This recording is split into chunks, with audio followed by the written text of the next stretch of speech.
1, 2, 3. Rustig.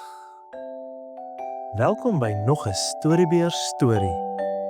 Luister lekker saam.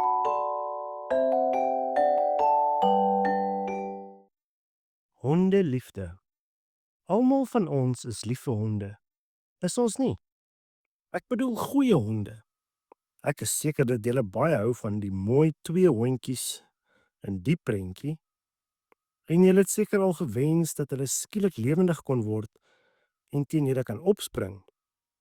Ek wens dit ook, want ek weet dat dit julle sommer baie bly sou maak. Honde kan baie vriendelik en vol liefde wees. Maar, net so seuns en dogters, kan hulle ook baie kattekwaad aanvang. En tog kan ons nie help om van hulle te hou nie.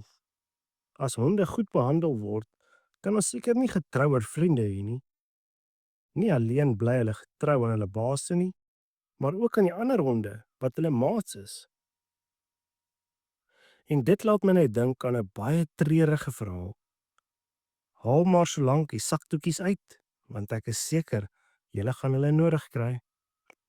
Jare gelede was daar in die stad Liverpool 'n hond met die naam Chubby en nog een met die naam Bob. Die twee honde was baie groot vriende. Hulle het saam geëet, saam gespeel en saam kattekwaad aangevang. Waar 'n mens Bob gesien het, kon jy maar seker wees dat Chubby nie ver daarvandaan was nie.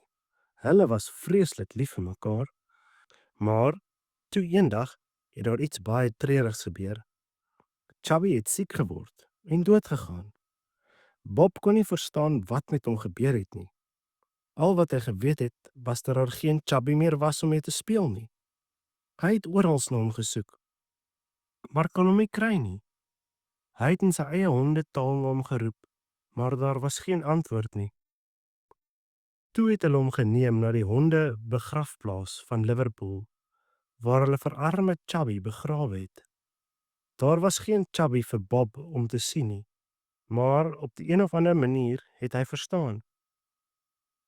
Die volgende dag het hy self na die graf gegaan en die dag daarna het hy weer gegaan.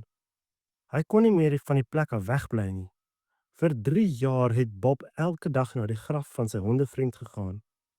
En miskien gaan hy vandag nog daarheen. Ek wonder wat hy dink wanneer hy daar is en of hy enige hoop het om eendag miskien weer vir Chubby raak te loop. Die arme Bob.